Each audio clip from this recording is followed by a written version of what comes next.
The last episode, I said I was going to start doing it a little differently, mainly because it was really boring for months, to be honest with you, to just sit around and like ramble at myself. Hmm. It's hard to be a good one-on-one conversationalist. Um, Well, well, I get that. In another couple weeks, at least one of my gigs will be ending, and I'll be slightly less time challenged for a while, and a little able to be a better friend and a better participant in all of the amazing things that you are doing for the community with this wonderful film series that you are doing. well, I just think like I don't know, man. I really care about movies and expose it because it was like when you grow up in like a small area, Hmm. the only stuff that you predominantly have access to is like the more mainstream stuff. And while I like that, the things that really kind of interested me and grabbed my attention, the stuff that kind of made me the person that I am, it came from Film Society and watching Sure. weird, obscure shit, Yeah. uh, that we showed every week. And so I thought I would do something similar. And I also think, if you want to create, a group of people that are more aware of film, the possibilities of film, what qualify. Because that was when I grew up, I just thought like, that the people you see like in tabloid garbage and the people you see like on television and things like those are special, like those are not even regular humans, you know what I mean?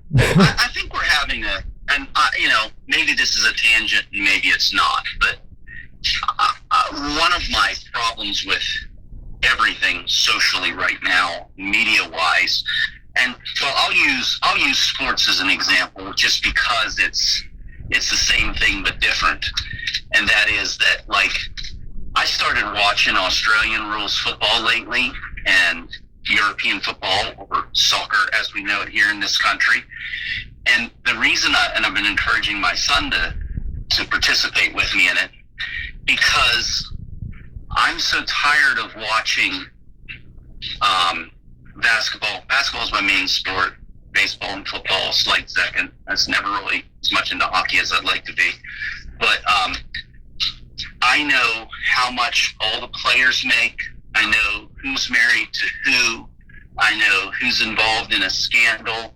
I know all these things about our popular sports, and so much that, like, I'm not watching the game anymore. I'm watching a reality show about these billionaires. And I'm like, I started watching these other sports because I just like to see people compete against each other.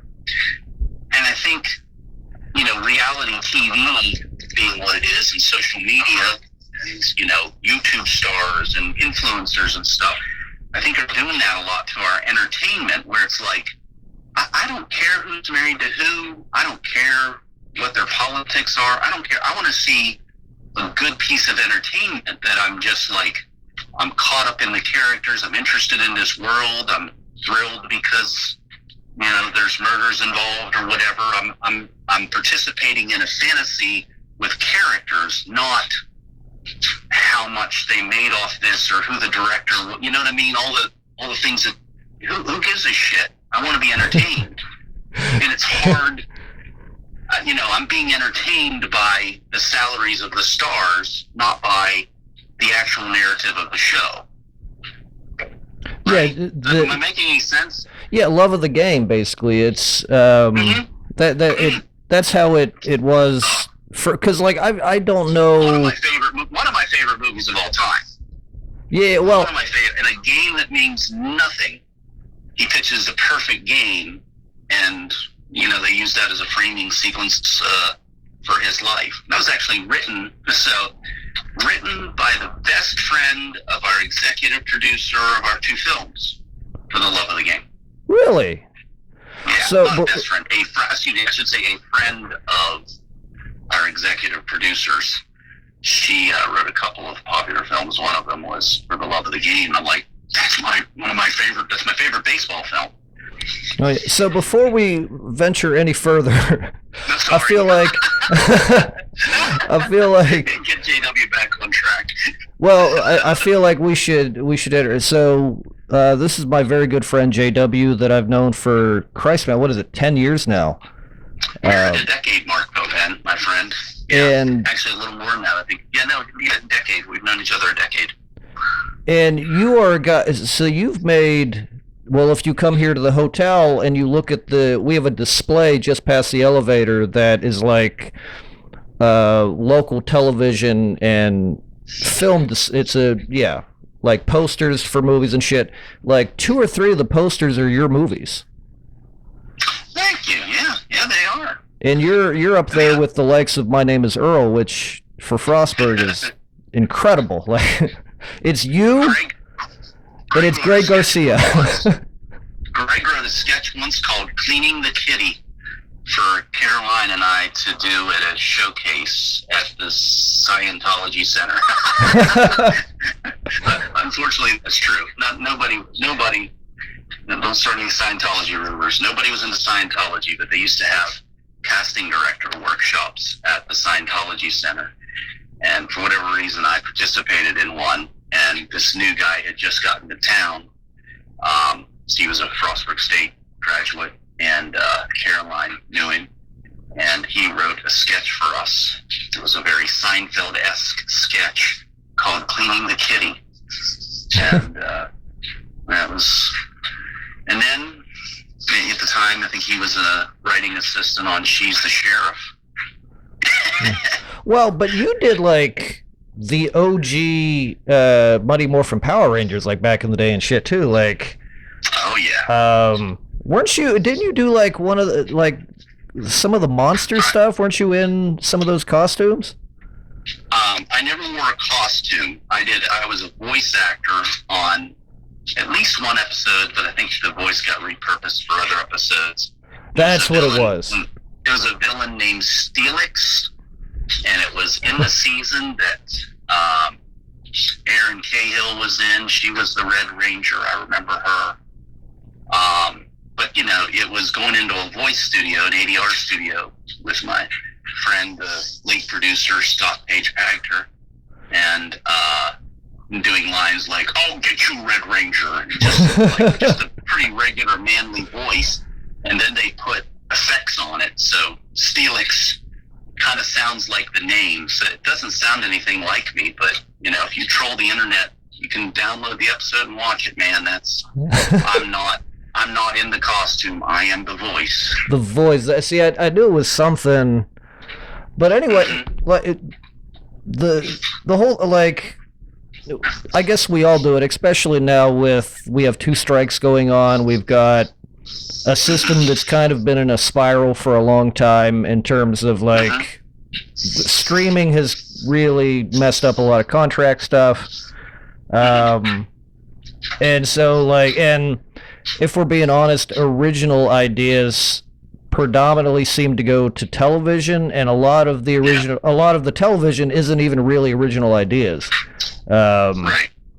So it's just like, to really care about this stuff, I don't know. I feel like you have to. It's the Field of Dreams thing, right? If you build it, they will come. And like, well, you've done a fantastic job. Number one, selecting interesting films, and some of your selections have been, really, really. Out in left field. I should say challenging films, like Midsommar. That's a challenging film, and I'm still confused by that experience. But I'm glad. But you need to watch this stuff. I love people that break the mold and do something. Do a horror film in broad daylight, and a horror film that it sneaks up on you in the way that one does, and really takes you into the cult experience. Well, and that's my philosophy is a good film is a good film. Like I don't care. So, like as much as I love things like E.T. or I love the original Star Wars trilogy, like the first time I saw something like The Heart is Deceitful Above All Things, or Pink Flamingos, or August Underground, like the extremities of that stuff was it was like, oh, this is film too. You can get away with this. Like these things are okay. So it just kind of opens it up beyond the narrow bandwidth of doing these things are for a select group of people into an avenue of like anybody can do this that cares enough, that's willing to put enough time into it. Well, but anybody's not doing this. You are, and I think you're a very modest person. But I think you need to give yourself a lot of credit for what you're doing here. It is important what you're doing, and you deserve a lot of credit for the follow through to do things the right way, to get this set up, and to really make this happening in a community that needs stuff like this. And I hope that your following continues to grow, and this becomes a bigger event than trivia night there at the Toasted Goats, so that we can really pack in an audience and continue to do this forever, so that people can, because I don't know that entertainment's headed in a good direction. We kind of need to remember what a good film is. Well, my real hope is that, because I mean, this is stuff that I look at a lot, and it's an ebb and flow, the history of not just but film in particular. And the thing that I've always noticed is that when the studios have control, the quality of the art takes a big dip. And like evolution and other things, like, when you look at the 50s, when television went into everybody's house, the stuff you could see in the theater was very much akin to what you get on your television. So why bother going out and spending the money and, getting your kids in the car and all that shit. But when the studio loses power, they lose money, there's a big dip. Artists and creatives emerge that they are in control, and when an artist is in the driver's seat of what they're making, you have all these beautiful different voices, and there is a complexity to it, and there is a plethora of experiences that come through that is an insight into things you don't normally get. It's like the golden age ended because of television, and then New Hollywood comes in. The rating system opens up the possibility of what you can do, and that's where you get a Scorsese, you get a De Palma, you get Malleus. That era was fantastic. Sidney Pollack. But there's a downturn to it, because like you look at in the 80s, like Heaven's Gate comes out and is a huge crash, and the studios reclaim power. But then in the late 80s and early 90s, the cost to make stuff drops significantly. So then you have all these independent guys come out, and they again revitalize, refresh, and start making these brilliant. That's where you get Tarantino and Richard Linklater and Robert Rodriguez. And Richard Rodriguez, yeah. It's a huge upturn, and we've just been in a place where the mark to compete has been raised so high. You're talking about they spend $250 million on a comic book movie. But this is also, Jake, and you know this too. So they, as that, budget for a film has gotten to just a preposterous level, technology has advanced to the point where, like, I was making movies in the 90s, with these guys that were making them for $1.49. If they were making them for $1.49, I was making them for 79 cents. And now The cost to make a film is literally zero. You just have to find people that are willing to do it. You've got all the tools. Your phone is better. Your iPhone is better than any freaking camera that we had in the 90s.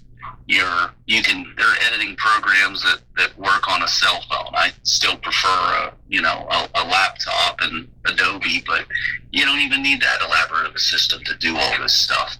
And really the cost to create is really zero, except for the talent. And that's of course what all the fights are being fought over right now is how much is that talent worth, in respect to the CEOs that are supposedly financing that. So, but anyway, that's divergent. My point is that you want to make a film, go out and make a film. You don't really have any excuse anymore. You just got to talk a couple other people into doing it. I mean, and that's really the urgency of kind of what I want to get across is like, Phil, like entertainment is a wide spectrum, and it's just you don't have to be special. You just have to love it and care enough and put enough time in and dedication to make something brilliant. It's you're talking Robert Rodriguez in 1991 or 2 made El Mariachi for $7,000, and he got that money by donating his body to science and allowing them to experiment with drugs on him. Drug trials, And he made, and you're talking about an action film, which everybody said you couldn't make for less than $20 million back then, and he did it for $7,000. So on film. Yes. That's the thing that is foreign to anybody that's been doing this for more than, I guess, 15 years or whatever, or less than 15 years, is we used to shoot stuff on film. Film had to be processed and developed and telecine, and it's crazy how difficult just that little thing was. Oh yeah, well, you have to rent. That cost. You used to have to rent it. Remember those big ass heavy Steenbecks? Like those things were like 80 pounds. You had to lug around just to be able to cut that. Like, which is it's funny. I've never made a single anything on proper film. I mean, that's wild. That's pretty wild. Well, I was going to. You as a film purist, that would be kind of an interesting challenge for you. Is once we get you a budget to do what Chris Nolan's still doing and stuff, is actually shoot something on film, and you have to employ a lot more people to do it, but it's a dying craft. I was gonna try to do it. There's a movie. You're talking a long time ago, like 15 years ago or something. I was gonna do like a rural zombie movie. It was Dead Country, and we were gonna do it on film. But the issue that we found was that even then, they weren't really making film reels, and like people weren't Kodak was giving up like that aspect of their business completely.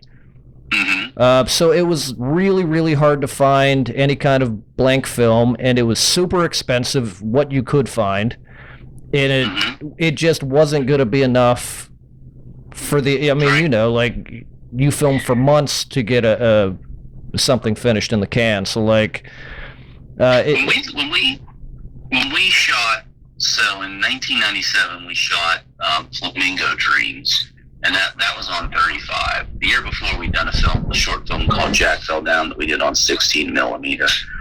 But both of those we did on. There was a company in Los Angeles I think it's called Short Ends, where they would get what are called short ends of film reels from studios and TV shows that were shooting on TV film. Like if you would have a reel of film that you'd shoot on, studio would, like if I'm unfortunately I'm a little bit ignorant on the numbers. Let's say you had a spool of film that had 15 minutes of film on it. Well, the studio would take a 5 or a 10-minute cut and then discard the rest. They obviously process that and discard the rest of the reel. Well, there's still 5 or 10 minutes worth of good film there. This company would buy that and sell short ends. And we shot 2 films on that stuff. That makes total sense that business would exist, and I never thought. Oh yeah. I never even thought about it. That's really funny, man. Like, but that's independent. That happened. There were some films I did in the early '90s that we literally cut on film. The 2 films I just mentioned, we actually did a digital finish on them, cut them digitally in some of the early editing systems. But stuff I was doing around '93 and '94 as an actor, I sat with the director and the editor of that piece and literally watched him cut film. Well, it was like that's an arduous process. Like when I had first started, 16 gigabyte cards were really expensive. 32s were just starting to come out, and they were astronomical. And the picture quality for the digital stuff at the time was not very high. And for the proper film quality stuff, first of all, it wasn't as clear and beautiful as it is now. It was still very grainy, very pixelated, and to do the professional level high-end shit was like unbelievably expensive to rent. Like, those cameras were crazy. Reds are still pretty expensive, but you can get like a Blackmagic or something along those lines a lot cheaper now. But then again, DSLRs kind of changed things for the better in a lot of ways. So much so that, like, lens packages for that stuff isn't bad anymore. It's just sort of fascinating to watch how quickly everything has evolved to where now, like, a terabyte card is not rare or expensive at this point. Like, it's just a very unusual. I don't know a lot of other technologies that have kind of done that. Of course, I don't pay attention to a lot of other technologies, so go figure. But well, I think that. So if you continue down the philosophical road, this is eventually going to lead to Rebel Without a Cause, which is, it's, your media is now infinite. You can shoot as much as you want, which is why we have YouTube channels of people fucking playing video games for 2 hours and talking about playing the video game, and people sit and watch them. My kids sit and watch this crap for hours. I mean, that's just... That's what it is. I mean, like the thought of shooting 2 hours of someone playing a video game on 35 millimeter film, like, would be, hundreds of thousands of dollars just to shoot that. Now that's nothing. You can just turn on your phone and off you go. My point was, like, it certainly has watered down the content that's available. Because, you don't have to have any talent to push the record button on the camera and start talking. And so, there's a lot of crap out there. It's not a criticism so much as it's just a lot more, and a lot of it's crap. And then so it's a little harder to get to, the content that's worthwhile and worth watching and interesting in all the stuff that's available. Well, I mean, that's sort of the funny thing too, though, is like I love a lot of bad movies. Like, I've seen The Room a number of times, and it still makes me giggle looking at it. Or like Trolls 2, or all the classic good bad movies everybody talks about. I'm a huge fan of that stuff in the 80s. The Toxic Avenger and Killer Clowns from Outer Space. And I love that stuff. Well, and it's funny because the playing field. So, like, you look at an organization like Netflix, your budget has to be no less than $1.5 million for them to look at you. But Tubi will buy a huge number of titles for next to nothing. and honestly, Tubi has better programming because they have such a wide swath of things. Right. And some of that bad stuff, like Winnie the Pooh, Blood and Honey, I thought was a really interesting bad movie. Cocaine Bear is a really interesting bad movie that played in thousands of theaters. I just find I was really underwhelmed with Cocaine Bear, but it certainly had a few moments. Oh God, the thing in the I like the idea of cocaine better than the actuality of Cocaine Bear. Oh yeah, well, and there are still. I mean, that's like I don't want to see the collapse of Hollywood because I would argue Hollywood still turns out a lot of really great. I saw Licorice Pizza in theaters, and what a neat little film that was. Well, and it was ballsy in a lot of, like, they were dealing with subject matter from angles that most people don't, and like it was controversial, sure, but it was also, it was controversial that the older girl was dating a younger guy who might not have been 18. And I get it. I get the world we live in, but I don't know. All I can say is times were different, and no one would have batted an eye about it in the 70s when the film was placed. But now it's like, God, don't say something like that, because in a different context where the gender's reversed, absolutely horrible thing. And in some cases, the genders being the same as they are, that could be a horrible thing. But in the context of that film, no, it was a very sweet and wonderful little film. It really, I don't know, man. Like, I agree with you, and also anything that guy makes, I'm gonna watch. I think he's one of the. Although I hated Punch Drunk Love, I don't know why I had to say that, but I just did. Everybody seems to say that was Adam Sandler's best film, and what's his name was P. Thomas Anderson. I'm like, man, I hated that one. I mean, I don't even know if I would take it as. I mean, it's not exactly a dramatic, serious thing, but it was most certainly a very early serious role. I love that movie. Yeah. But I would maybe argue something like. No, I'm just kidding. I shouldn't have brought up the negative, because I love all the other ones.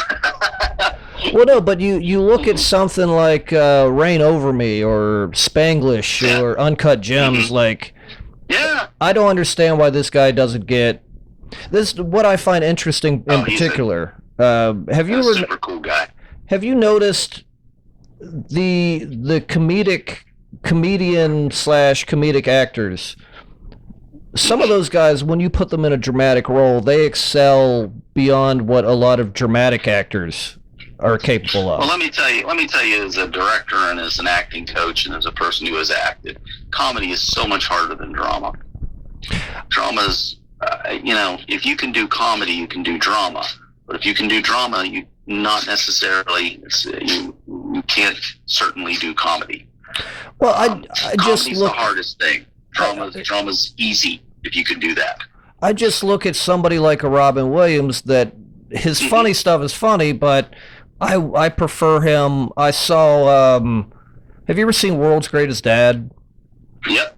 My God, man. That's Bob Goldthwait, isn't it? It is Bob Goldthwait. Yeah. Speaking of comedians that turned into he's an interesting director. I don't know if he's great, but he's certainly interesting. He's quirky and he is himself, and that's really the thing I look for in an auteur filmmaker. I didn't like Willow Creek so much, but I need to see Willow Creek. That one I haven't seen a lot of his films. I know he directed about 8 seasons of Jimmy Kimmel's show, and nobody like wait, what? Like he was a staff director for a lot of years on Kimmel. The main thing that I really kind of look for and obsess with, I think, or obsess over, is it's the idea that when you look at something, I always ask myself, can anybody else make this? And if the answer is no, that is the best kind of filmmaking. Good or bad, it doesn't matter. If anybody else can do it, it's not as interesting. But when you look at somebody... In what case? You mean as far as a director or an actor or writer? What's the... Well... Can anyone else make it? Well, generally it only, not exclusively, but generally it only applies to auteur filmmaking. So guys that write, Yeah. direct their own Yeah. stuff. And somebody like Tarantino, I don't think the dude's ever made a movie that another person could make like him. Paul Thomas Anderson is that way. Spike Lee most of the time is that way. Like, in Bobcat, every time out the gate, I look at his stuff, I think like nobody else would ever touch this. Yeah, Bob's definitely got a sensibility of, I don't fucking care if you like it or not. Here's the film. Oh yeah, man. You know. Well, he's the ultimate fuck you. Here's what I did. Well, he did. What was it? He was always been like that. What was it when Sleeping Dogs Lie and there was like the peanut butter dog blowjob sequence that like nobody in their right mind would. Or you look at the old John Waters exploitation stuff. Like nobody would take a swipe at any of that content outside of John Waters. Like, and that's what makes them great to me. Is like I'm not like James Cameron is interesting. And he takes a lot of technological leaps, and he does things that pushes the ball forward in that way. But can he do what a Bobcat does? Does he have a distinctive voice? And I just don't think that he does. Well, he could. Honestly, Cameron, that's an interesting example because he certainly could if he had no money to work with, and is down to having to be resourceful like he was on. The first Terminator, or, I think he did a Piranha film before then or whatever, Piranhas 3. But, he definitely is capable of moving it forward with whatever he has. But, he doesn't have to do that now. And that's the other side. I'm actually, here's a newsflash on me for the guy who's never made anything with a budget over $1.49, but I have no problem. Someone wants to give me fucking $500 million to make, Star Wars 12. I'm in, man. Where do I go? Or, another Avengers movie. Sure, I'll do it. Like, I don't have a problem with people making a lot of money to do something. If someone's crazy enough to pay you that kind of money to do that, of course. But it's a different medium, and you have to. You're creating in a different way. I actually think, well, you and I disagree on this. I think Marvel does a great job. But, sorry, I'll always go off the point. My point is that, James Cameron makes billion-dollar films now. You don't go back and make one for $1.49 after you've made one for $1 billion. And that's fine. He moves those billion-dollar franchises, forward as best he can. Well, I think a lot of times my interpretation of the Marvel movies are a little harsher. I think about they're movies. So like what I've found with them is that the statistic of movies is kind of the same across the board, which is like 20 to 25% of them are excellent and amazing. Then you've got about 20 to 25% of them that are really, really bad. And the rest of them fall somewhere in the middle. But again, like, I would love if every single movie was amazing. Like, it's not realistic, but I would love for that. But it just isn't the case. But, Marvel has done some I haven't seen Guardians 3, but I'm sure it's great. The other two are superb. I love the Deadpool movies. I loved Logan. I just had this conversation with somebody that goes to Film Society with us. The first movie theater I ever went to as a kid growing up, I was 12 years old, I believe. Maybe a little older or younger. I can't remember. It was about 12. And I saw the first X-Men movie in that theater, and that was the last screening the last weekend for screenings that theater had. So like, in those Marvel movies have a particular place of nostalgia, but I think that's the thing I'm kind of fighting against within myself. Is it seems like so much is put so much of the marketplace now is based on nostalgia. Oh yeah. That I really try to fight my own sense of it to give something an honest opinion. It's like I love the Ninja Turtles, man. Like I've seen everything, all the cartoons. I love that stuff. The Michael Bay version was terrible. Which one was his? He did they weren't mutants, they were aliens, and like it had what is her name? Megan Fox played April O'Neil. There were two of them. Circa 2011, 12, 13. Somewhere, I mean, it's not too far from that ballpark, somewhere in there. Yeah, I think I remember that one. The new movie looks really good, and I have high hopes for it, and I've liked a lot of the... Didn't they use a little bit of an older animation style with it or something? With Bay's, no, it was the same... No, I mean this new one. Oh, yeah, totally, yeah. They've gone back. I think it is computer generated, but I think the style they were reaching for was something a little older. Looks a little almost claymation-ish or something. Yeah, it borders, again, I think it's all computer generated animation, but I think it borders somewhere on that. It looks really cool, and I have high hopes for it, but I don't know, man. It just all comes down to what that property actually is. Yeah. But so let's get into the reason that we're doing this fucking podcast. Why? Why? We're having so much fun being on a tangent, which is where I like to be. No, I'm kidding you, of course. Well, you know me, though. I'll ramble on about movies forever, and I do often. Exactly. That's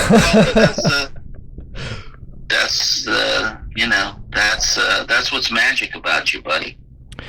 Well, I spend all my time in make pretend and thinking about like, wouldn't this be an awesome idea for something? And then I write a bunch of stuff and put it in a drawer, and most of the time I never pick it back up. Oh, wait! I feel attacked. No, I was talking about myself. No, I'm kidding. So, hey, by the way, I'm sorry. One more tangent, dude. Fucking Peter Berg just put out a 6-episode thing on Netflix called Painkiller about the opioid epidemic. God damn it, man. I have a little bit of a history with Peter Berg, and it's nothing like Transition. It's nothing. Jake and I wrote anywhere from 8 to 12 episodes, depending on which version or which that we did, called Transition, or one time called Billy Zillman's Penguins, about a cop who gets addicted to heroin and his life spirals out of control. We were kind of writing as all this was going on, and we came close a couple times, but it didn't get made. And now a couple of projects are recent. Dope Sick was fantastic. Just Michael Keaton was always awesome, and this is not bad. It's such a tough and depressing story to tell, and so it's hard to find heroes in this story, which is always our challenge. But yes, there's another good one out there. Which I think, because we spent quite a while working on that, and the thing that I noticed when you and Chris started going, Chris Farrell is a good friend. He does a lot of stuff behind the scenes with us. You guys started interviewing people at Brooks House, which is a rehabilitation center exclusively for women here in Maryland. And it seemed like the real life stories really took the wind out of your sails.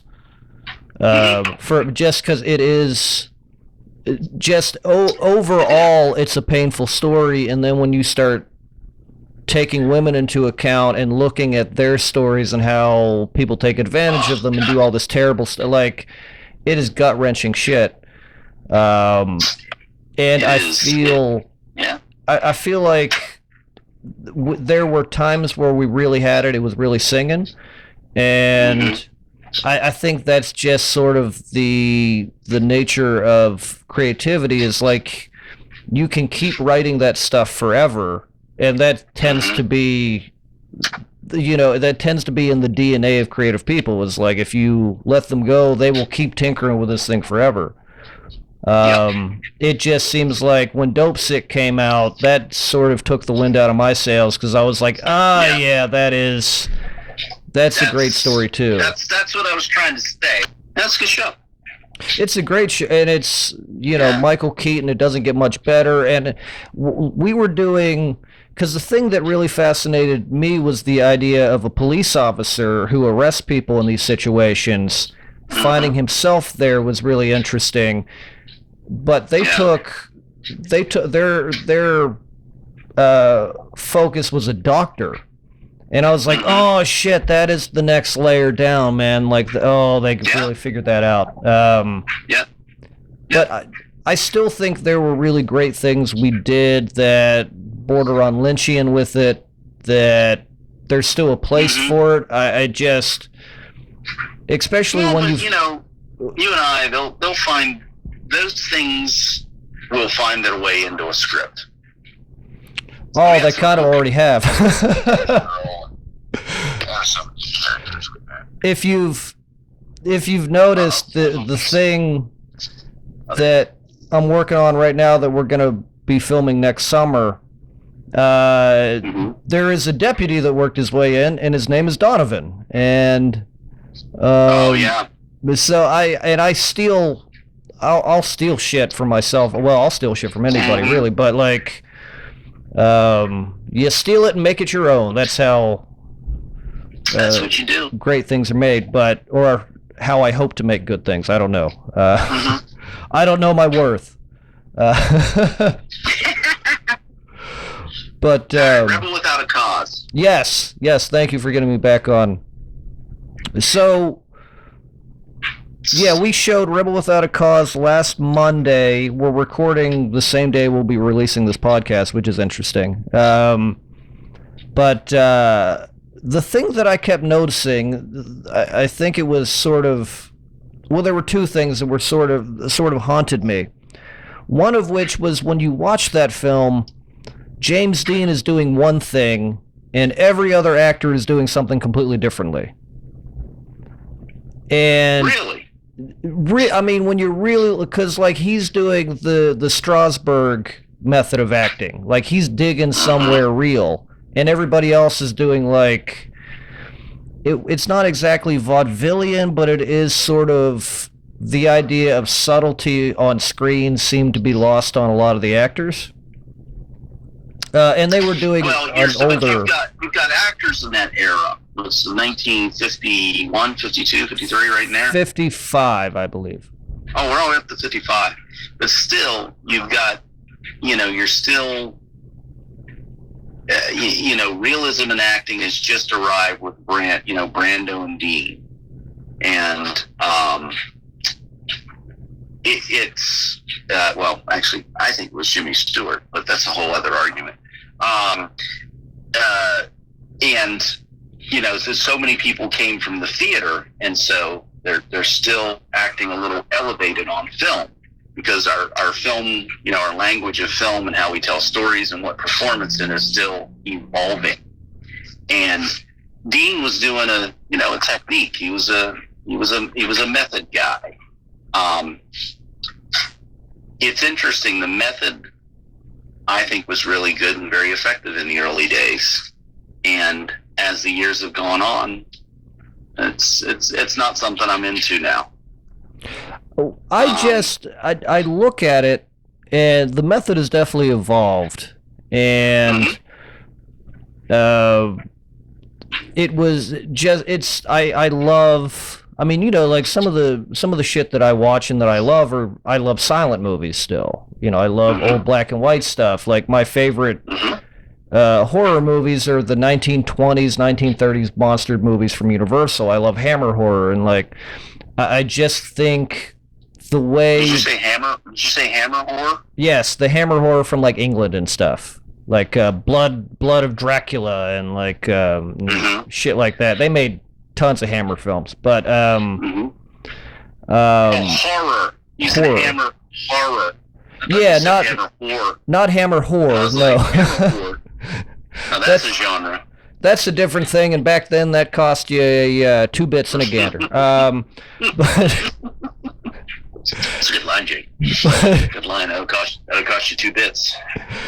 But it struck me how different it was, and when you read those old reviews of Rebel Without a Cause, James Dean had passed away like a month before it came out, and still the critics were saying things like he's ripping off Brando, like he's.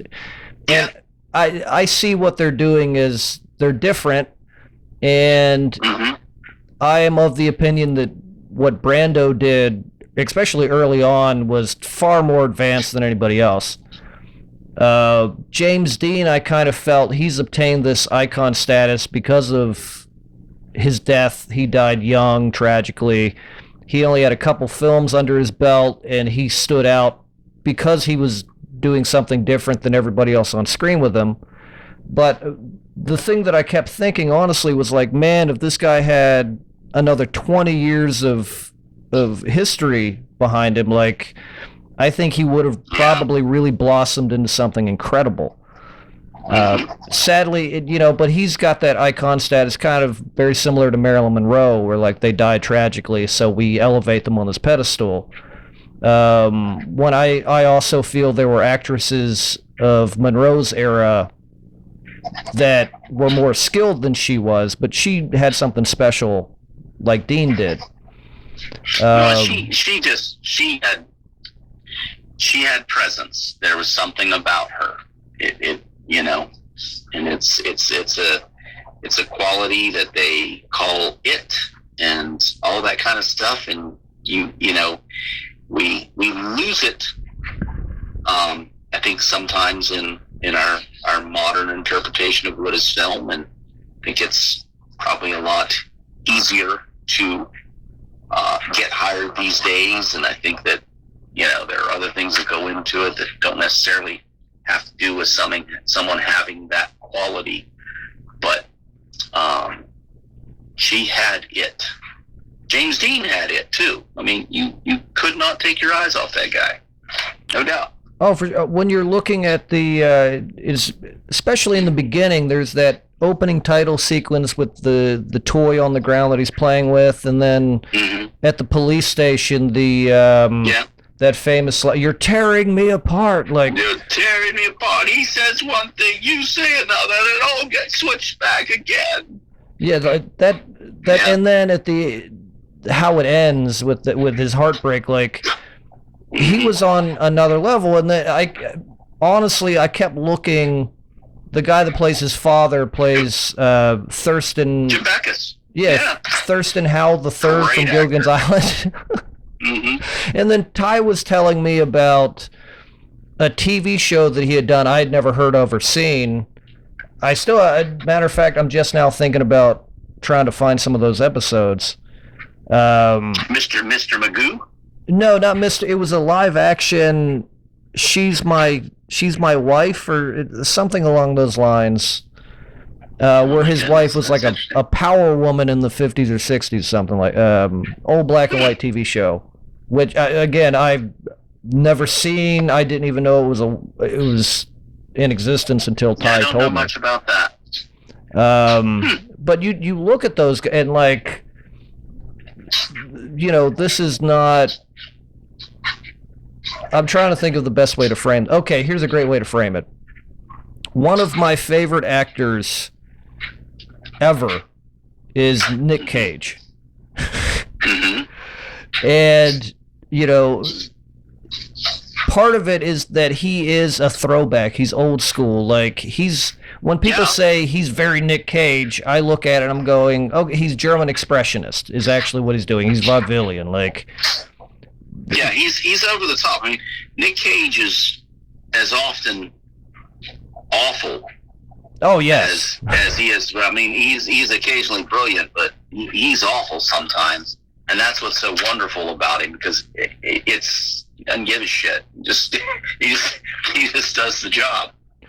Well, it's a billion little, and sometimes it's the small things. It's the movie Face Off, where he actually says, "I want to take his face off, like it's ridiculous. Or the remake of The Wicker Man, like where he's screaming the bees, oh the bees.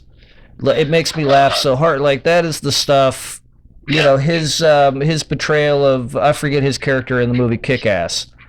Like it's been a while since I've seen Kick-Ass. You know, or what is the unbearable weight of massive talent? Is that? Yeah, I just recently watched that. That's kind of fun. It's a lot, and like so.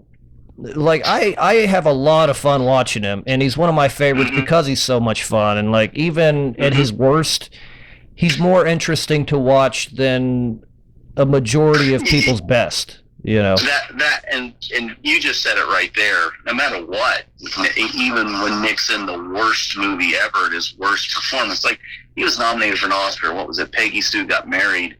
Oh God, yeah. He's horrible in that movie. Horrible in that movie.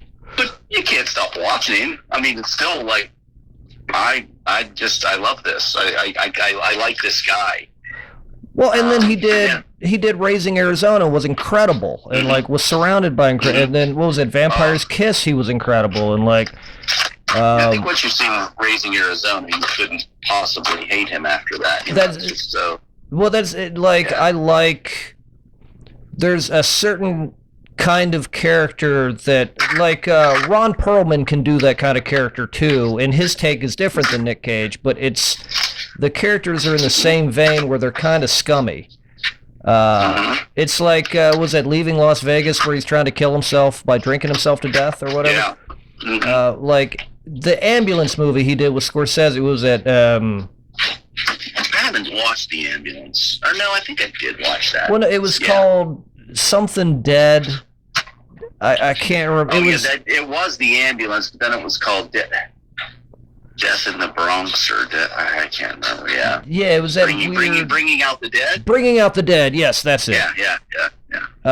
You know, like I again, like the thing that I see often, especially with a guy like that, or again like a Ron Perlman, is like if you give them great actors to work with and you have a competent director, you're going to get something spectacular.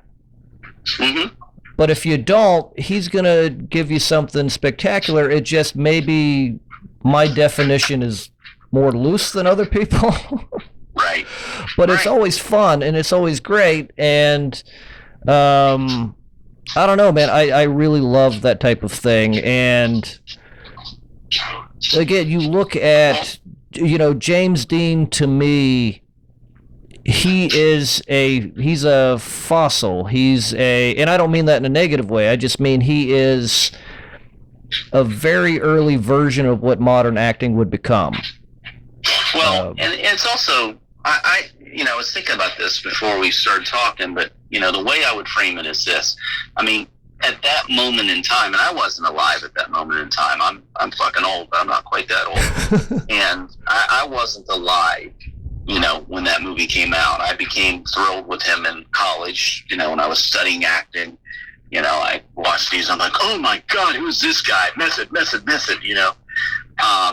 But he, you know, viewing it through today's lens, you're kind of like, yeah, it's a little much. But, you know, at that time, it's one of the most amazing things that you've ever seen. If you haven't seen It's a Wonderful Life, because again, I think Jimmy Stewart invented screen acting, and Brando and Dean got all the credit for it with all this method crap. But Jimmy Stewart was already there. That's a whole other story. Well, I look at it. Oh, go ahead. No, well, and I actually hadn't thought of that before, but that's because when you look at something like America on 34th Street, or you look at something like, It's a Wonderful Life, he did. When you look at that, or something like, have you ever seen The Searchers?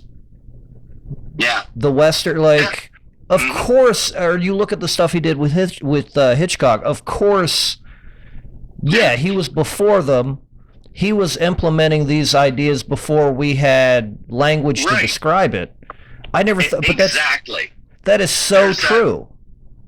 There's that moment in It's a Wonderful Life, where he grabs Donna Reed, and it's all about getting the emotion on the screen and allowing emotion to carry you beyond the script. And he has this moment with Donna Reed whenever, she's talking to, I guess, Harry in New York or whatever, and she's on the phone, and he's going to go out in the world and do big things and whatever, and he's kind of reluctantly over for a date or whatever, and he grabs her and he does that. So, "Are you listening to me? I am not going to stay here and waste my life. I'm going to do things in this world. I'm going to," he's like trying to, his words completely contradict the emotion that's coming off of him. And then they don't make out because they can't actually kiss, but they sort of hug or something,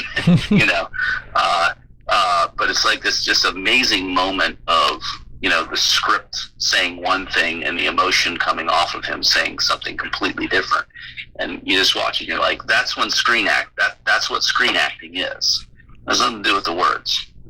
Well, and it's the thing that really strikes me every time I watch it is there is it's an obvious dark undertone, and when he goes to that bridge, I believe that he wants to commit suicide, which is not something I can say about very many films before that, where it's real and it's tangible, and it doesn't shy away from the darkness. It still has a beautiful, elevated, positive story, but the spectrum of the human experience is embedded in there in this incredible way.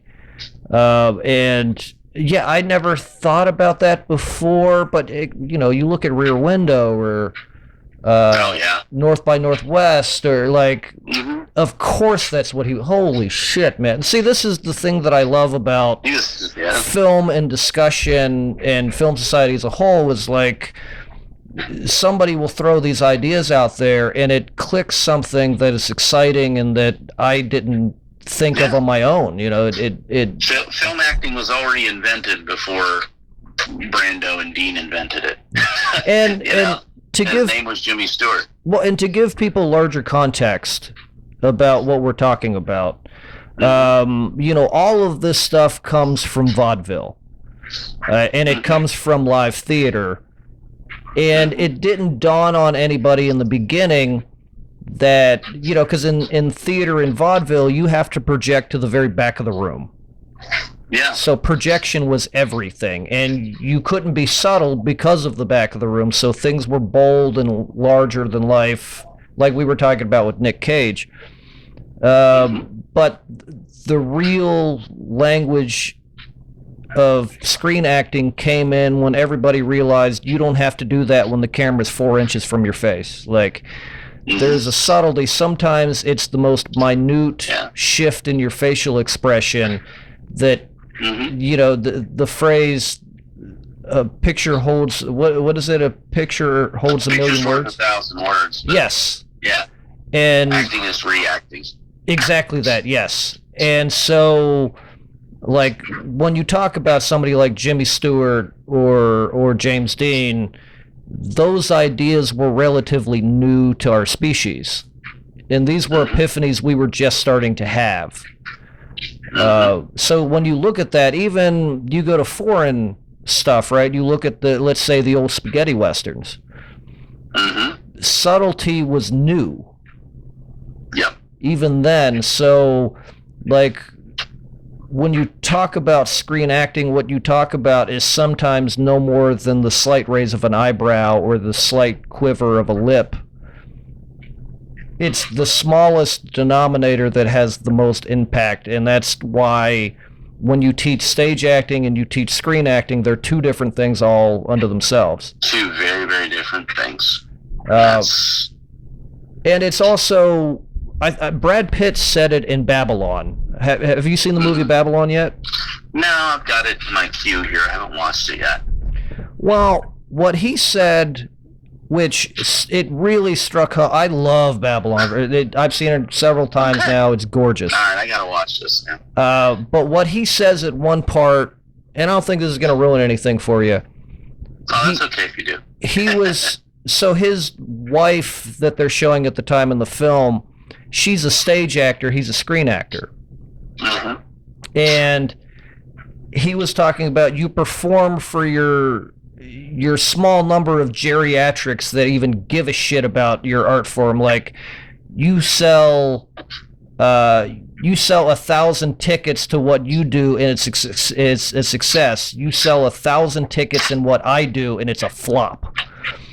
And he talks about and that's the thing that I love about film as well, is that to this day, forever, film has been the common man's medium of art.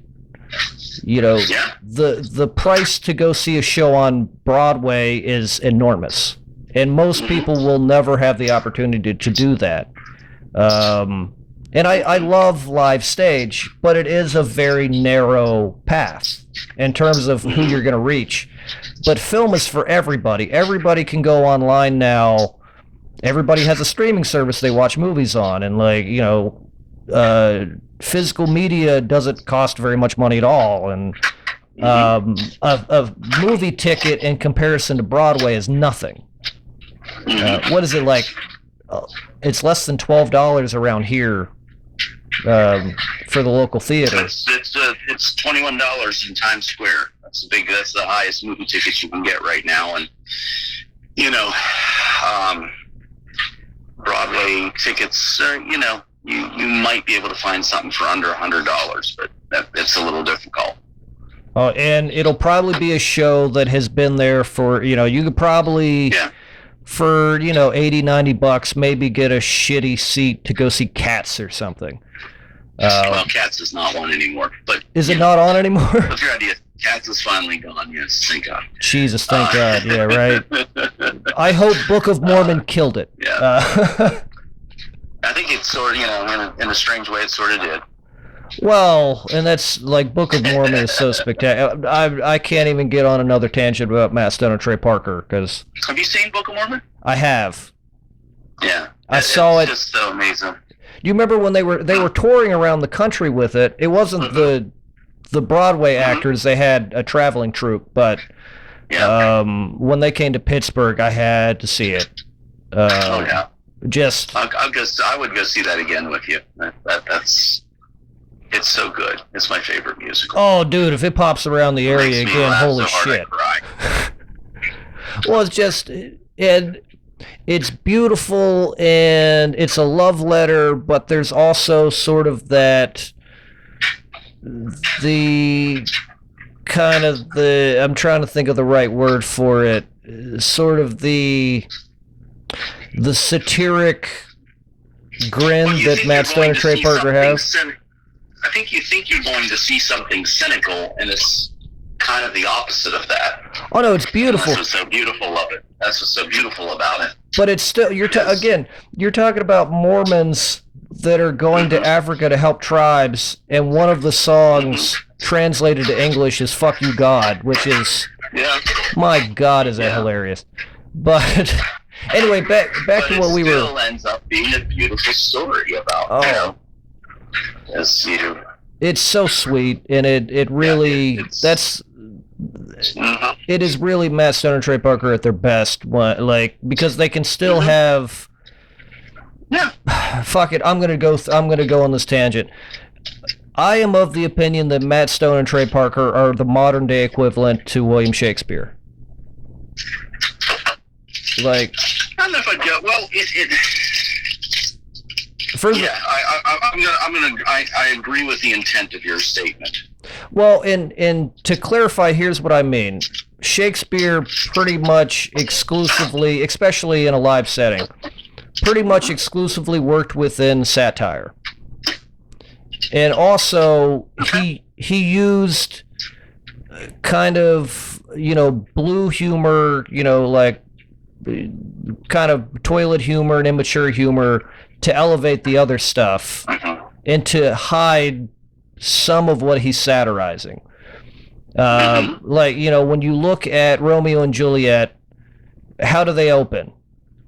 They open with a group of teenage boys joking about raping a nun, to which your protagonist starts bragging about the size of his penis, and it's full of fart jokes, and like Just Shakespeare's that is Shakespeare in a nutshell when you really examine it. Like, I'm not sure if it's true, but I was told it was the Caesar play that he did, that when Caesar dies, in the original performances that Shakespeare helmed, I believe he actually shit himself on stage. Like, so and when you look at South Park, like, that's literally what they're doing. Not only that, but it's the only show that week by week literally follows the American consciousness and satirizes it in a way that makes it comprehensible to those of us on the ground trying to understand. Like, I don't know what the fuck any of this means. Matt Stone and Trey Parker they're a lighthouse in the darkness for me. Yeah.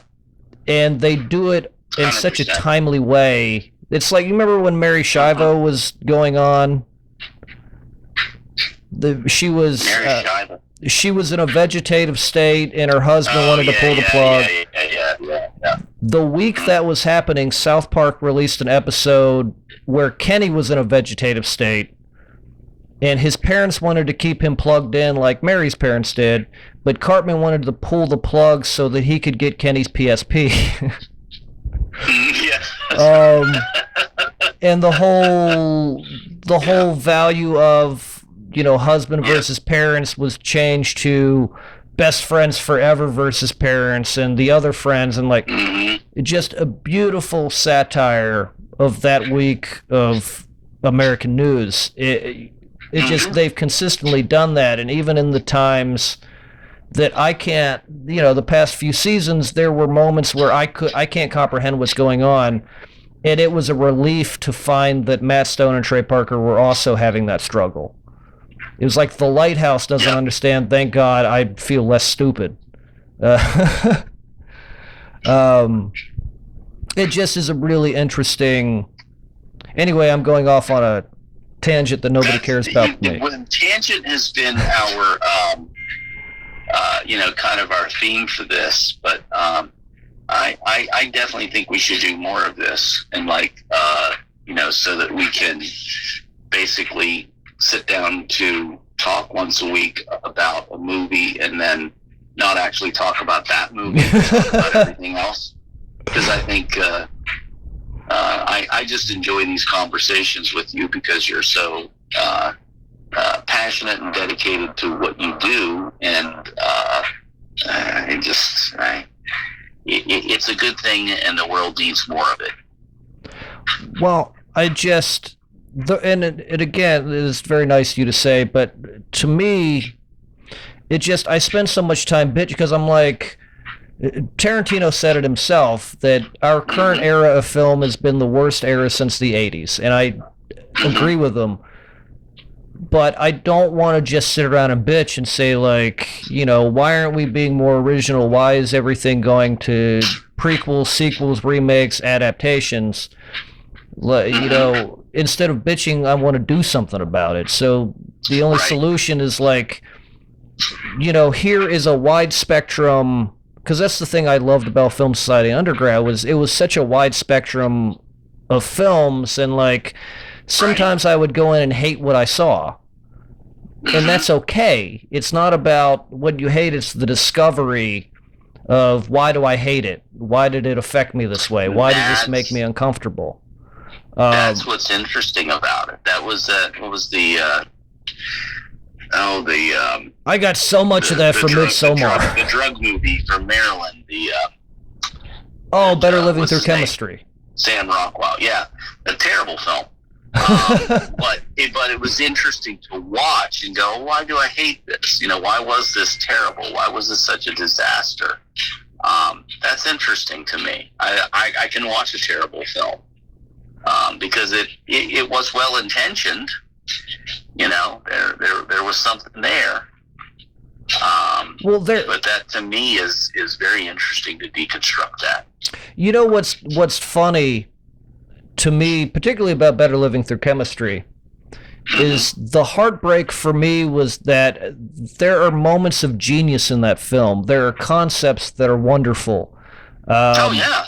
It just struck me that these are first timers, like very new into it, and I would have loved to have seen how they course correct for the second film. Sadly, they never made a second film. They never got that chance to do it.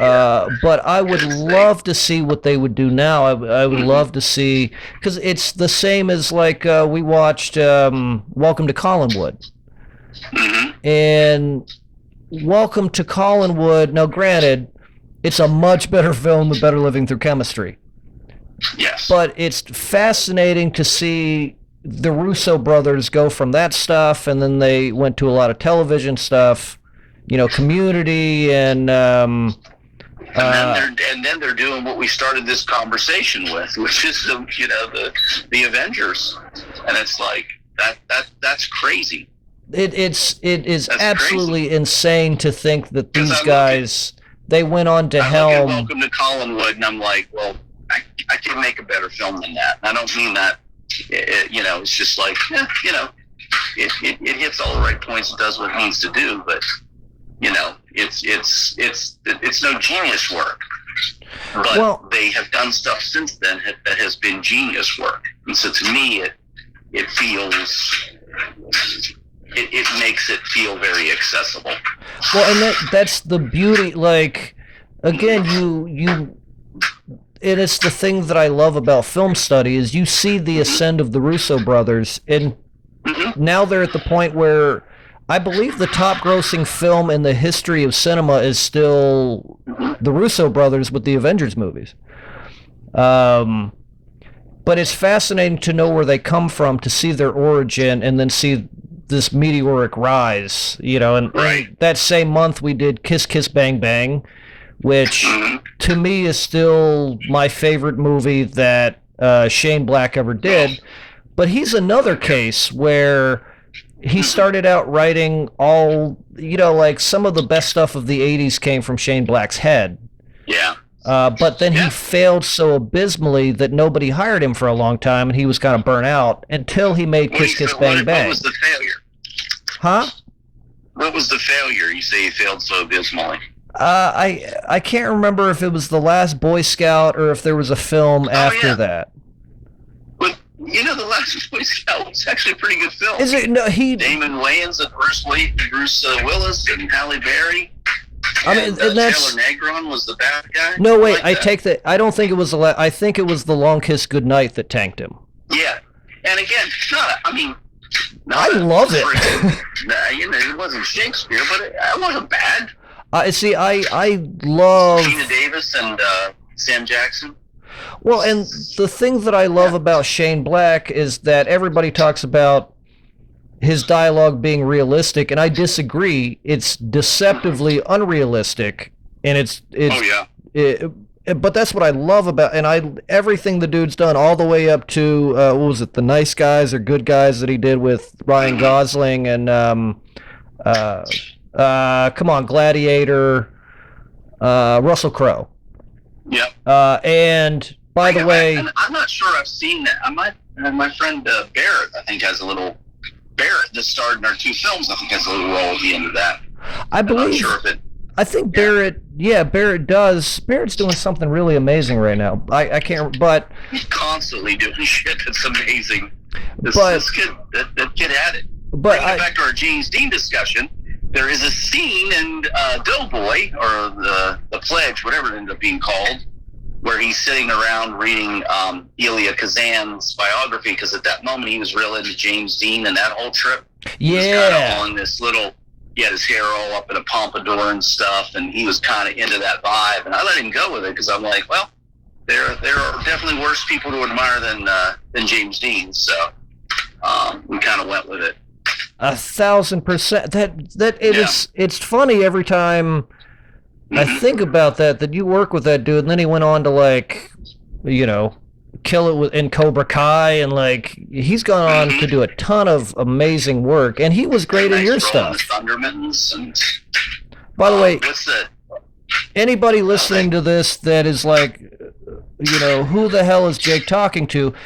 If you haven't seen JW's films, Christmas Tree Miracle or The Pledge, you really should. They're really accessible family films. I think Christmas Tree is still on Tubi, actually. And Christmas Tree is one of a very select few number of Christmas films with no snow. It's got Bernie from Weekend at Bernie's. Like everything about this, I love movies that go against the grain. And Christmas Tree, for as much of a family movie it is, and for as sweet as it is, and it's got some beautiful ideas and sentiments, it does some shit that, like, they're on a Christmas tree farm around Christmas time with no snow, which breaks my brain every time I look at it. Like, you're like, who is this old guy? And then you realize it's Bernie from Weekend at Bernie's. Then the son is Barrett, who's gone on to do amazing things. And then your protagonist... what was your lead actor? His name's escaping me. What is his name? Kevin Sizemore. Sizemore, thank you. Yeah, Sizemore. When I was an undergrad, he grew up around that area of West Virginia where I was an undergrad, was a high school classmate with my good friend Scott. Like, and that is actually how you and I met. Was I don't know. I think it was Sizemore got a hold of Scott and said, like, we need somebody to MC this premiere, and we need somebody with a camera. Yeah. So, in that area, it was Scott and I, for the most part, doing that kind of stuff. Mm-hmm. And that's how I met you and Ty. Ty is a wonderful writer that, if you've seen Tulsa or... What's the job of a writer? What's the job of a writer anyway? He's a hack. He's only saying that because he and Ty have known each other for their entire lives, so... I tease Ty about that a lot. I love Ty. I mean, I love you. Who wrote this shit? Yeah. Fucking Ty at it again. He's writing another thing about a sad family and the child doesn't like the parents. Yeah. I'm totally busting Ty's balls. Tulsa is a wonderful film. It's very sweet.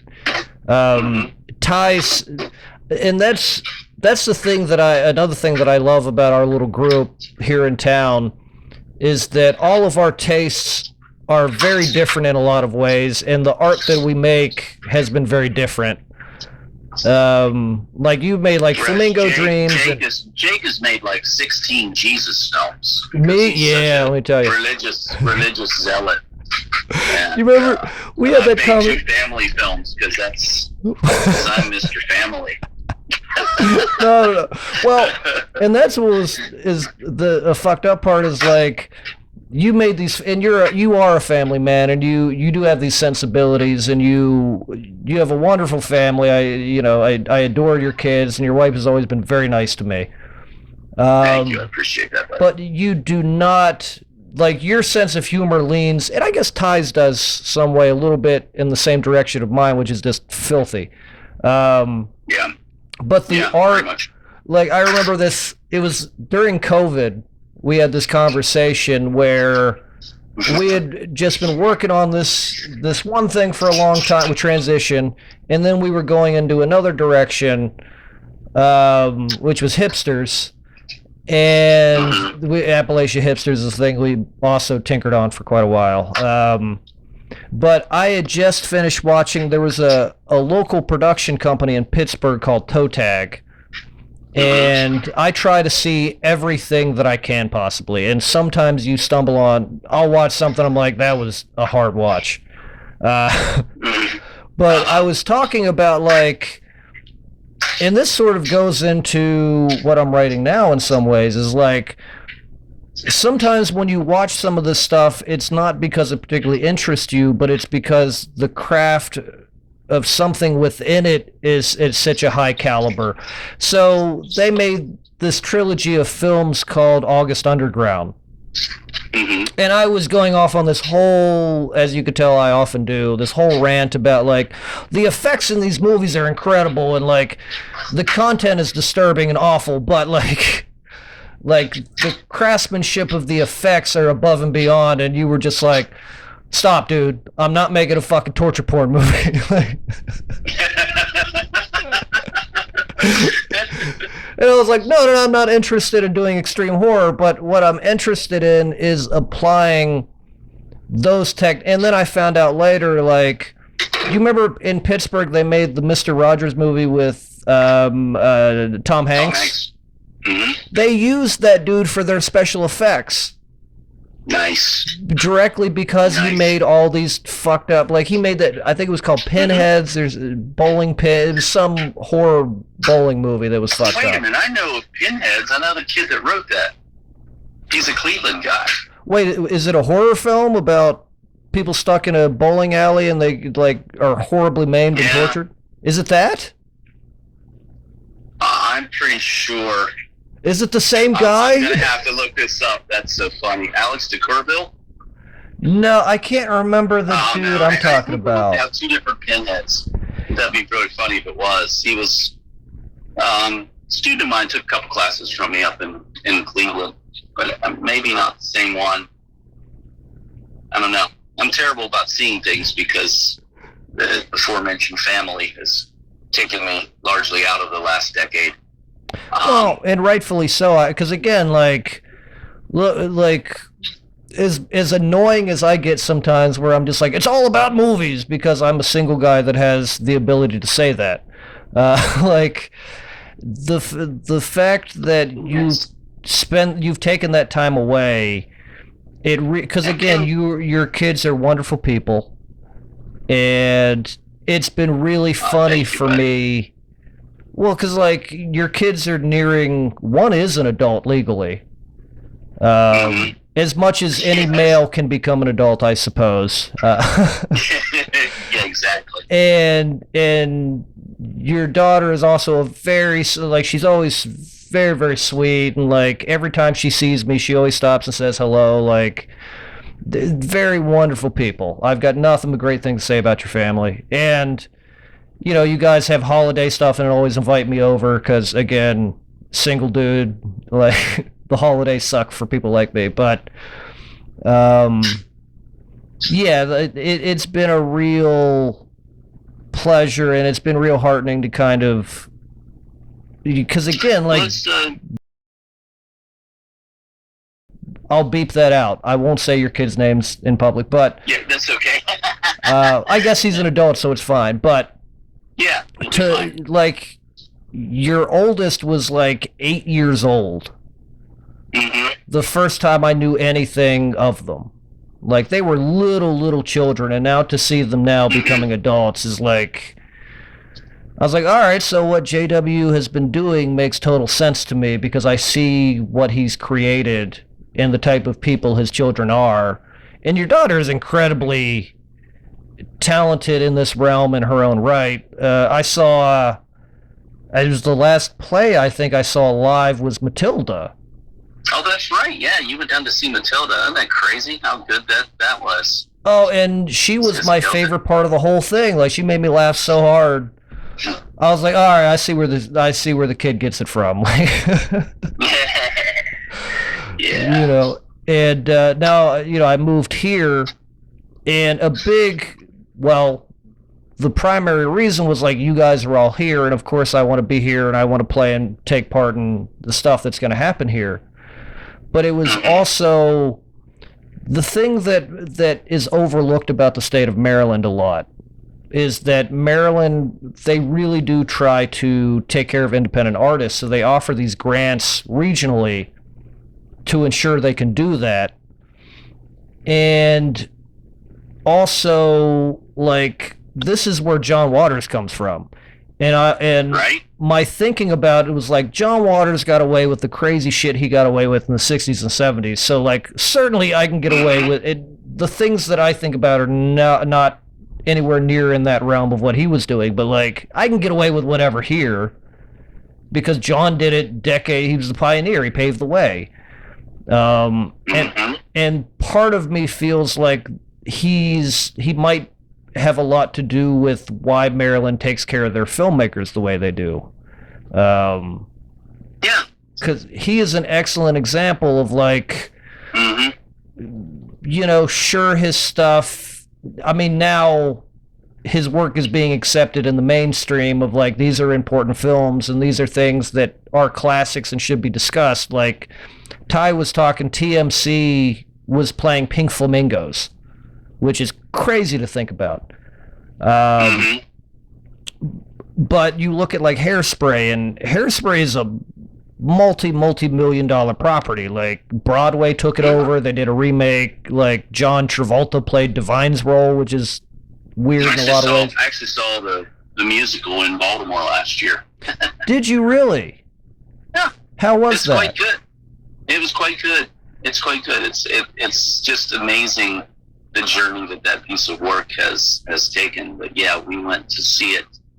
I'm forgetting the venue in Baltimore, but the girls wanted to see it. We were offered some tickets, and we went down there, and it was quite good. Which, well, and actually, Hairspray, it's funny when I show these things. Like sometimes I'll put stuff in because I know like it's gonna make your general audience member happy, right? So like Hairspray was one of those, Jaws was one of those where I was like, everybody loves this stuff.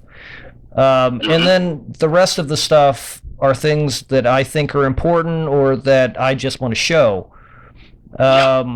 And, you know, Midsommar, we got, you know, the spectrum of criticism was like all over the place. Like it offended a lot of people, which I loved. And I kind of, because again, like offensive. I mean, it's a difficult movie, man. It's a difficult fucking movie. Well, and you know, and I made reference to the film society I took part in undergrad a ton of times now. But like, we showed The Heart is Deceitful Above All Things. In the moment that I remember the clearest from that time is during the screening of that movie. Our chair of the English department. He was also the chair of Film Society. His name was Dr. Bridgeford. He's brilliant. He's got to be in his 70s, if not older now, and he's doing government work like in the state of West Virginia now. Like he's a brilliant man.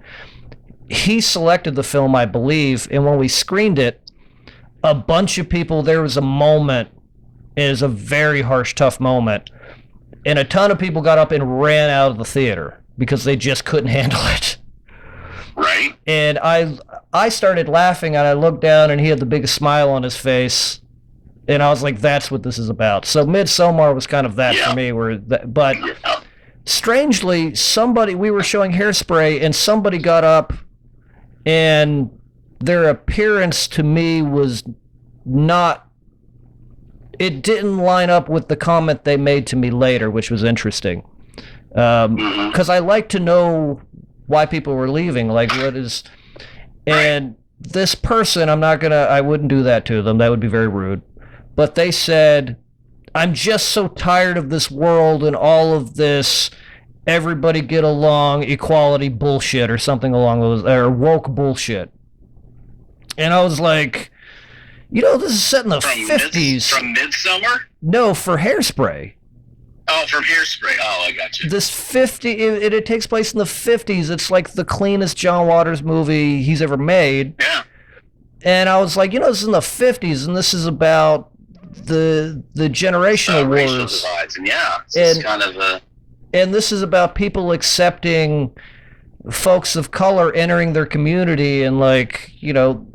These are very important things to examine, but they just equated it to the modern era, and like everybody's woke now, and it's like, well, yeah, I don't know if I'm exactly woke, but I think that everybody's experience is valid, and I think like these are all stories that should be told. Although Taika Waititi said a thing, I forget where he was being interviewed, but he explained it the best I'd ever heard, and it's the way that I really agreed with, which is like, he was explaining like it shouldn't be about inclusion of actors, and actors can only play the types they are physically born to look like, right? Right. He was like, the idea is that you get minorities in directors' chairs, writers' chairs, in show running positions, and they'll take care of the rest because these are their experiences they're trying to examine. Yeah. So, like, and Taika Waititi brings in a lot of people from New Zealand, of course, and then he'll also bring in Scarlett Johansson or whatever. Like, yeah. But I thought that was such an excellent idea and point to be made. That, like, of course, that's what we should be doing. Like, well, this is a hefty one. this is a hefty one. It's actually a discussion for another week. And I'm glad to enter into this discussion. I have a lot of strong opinions on, wokeness and the reaction to wokeness and the reach of wokeness and how that affects things. But I'll save them for this moment. In that, I think I've rambled on long enough. We're at an hour and a half, so I should probably wrap it up and get to life here. But with the promise of, I'd love to come back and do this once a week with you, pal. Oh, that would be awesome. We have time. Well, and it's also, here's my final thought that I want to, because I've said this to you many times, is that I'm interested, like, of course I want to make my own stuff, of course. But a point of what I guess we're all going to be gearing up for next year and the years following, but a real part of the interest for me in all of this is that I don't want to just make I want to make everybody's stuff. Like, I want to help anybody that cares. Yeah. Like, so, and I don't care what that looks like. I don't care what stories they want to tell, as long as they're being honest with what they're trying to create and they're being transparent with their reasons for doing it. Like, and so, like, I've written a lot of female characters. I've written a lot of gay characters and characters of color, but I'm most interested in the future in having those people of those ethnicities and minorities come in and tell their own stories. And not just, but everybody. You know what I mean? Like, because I think that's, like, if we actually want to get to a place of honest dialogue and we actually want to make art that is honest, that we can all digest, I think that's the only way to do it. And I agree with Taika. And I hope that one day we'll be in a position to where we can facilitate those things. But no Germans. I mean, I refuse to work with Germans. I'm sorry, that's just where I draw the line, Jake. Is it because they've made movies like Melancholy Der Angel and Necromantic? Is that? It's exactly the reason. No, I'm actually German. I was just being silly. Well, I just. But nothing's funny anymore, and you can't make jokes either. So. Well, but, yeah. I think it's funny, but it's all like, and that is again another topic for discussion, discussion for another day. But all of my top most fucked up movies I've ever seen list, the majority of them come straight out of Germany. They're all protest movies of some kind, and they're the most disturbing, like, the type of stuff I have to force myself to finish watching because I can't just walk away from a movie because I'm out of my mind. But, like, every time I just want to see, like, all of the crazy shit, it all comes out of Germany for some reason. And, like, Asian cinema has a plethora of violence and things, but it all hits very different from Germany for some reason. And I don't know why. Like, I've heard people's theories, but I don't have a certainty as to why that is, I guess. Right.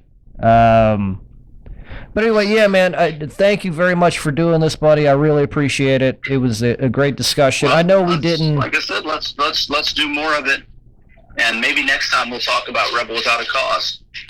Well, and this is the perfect time to do this anyway. So the 21st, which is next Monday, at 6 p.m., we are doing Who's Afraid of Virginia Woolf. Okay. I have a million things to say about Who's Afraid of Virginia Woolf, and it leads to probably my favorite era of cinema, because of the what it does and what its subject matter and the language within it and how it reshapes cinema as a whole. That, along with 400 Blows, of course, which are the two big films that lead to the MPAA. I'm super stoked about it. We're going to have... that is actually... Ty DiMartino is going to join us for that one, because he's got a million things to say about Virginia Woolf as well. I can come on if you want, and just I'll oppose everything he says. Of course, just yeah, man. Provide some, contrast to the conversation. But I really, again, J-Dub, I want to thank you a million times for coming on to do this. If anybody out there hasn't seen A Christmas Tree Miracle or The Pledge or Flamingo Dreams, please go out and watch them. They're really great films. Most of them are great films to see with your whole family.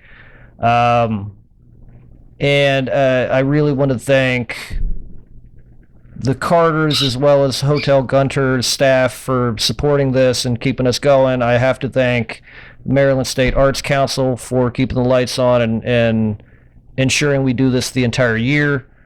I just did my year review and was like, well, we got like 4 more months of movies to go, folks. But what was that? I said fantastic, and I got cut off there at the end. Oh yeah, they've been really great, and I can't thank everybody enough for supporting this stuff, and I can't thank you enough for taking part in this. My pleasure, buddy. Glad to do it, and look forward to doing it again. Absolutely, yes. Thank you again, man. All right. And we, again, for everybody at home, every other week. So 2 to 3 weeks out of the month we screen, so every other Monday is a screening. The Mondays that we don't have a screening, if you go onto YouTube, we upload these podcasts to kind of supplement the information. This one's a little bit more over the place, but honestly, this is the most fun I've had doing these. It's better than a dark room by myself. Well, there's a lot of jokes I could make there, but we'll let it at that. And let you enjoy the dark room by yourself. But yeah, this has been a lot of fun, and I'm definitely up for doing it again. Absolutely. Okay. All right, buddy. All right. I love you, man. I'll talk to you soon. Love you all, and I'll tell you all my thoughts on Rebel Without a Cause next time. Absolutely. See you, boys. And everybody else listening, have a good week.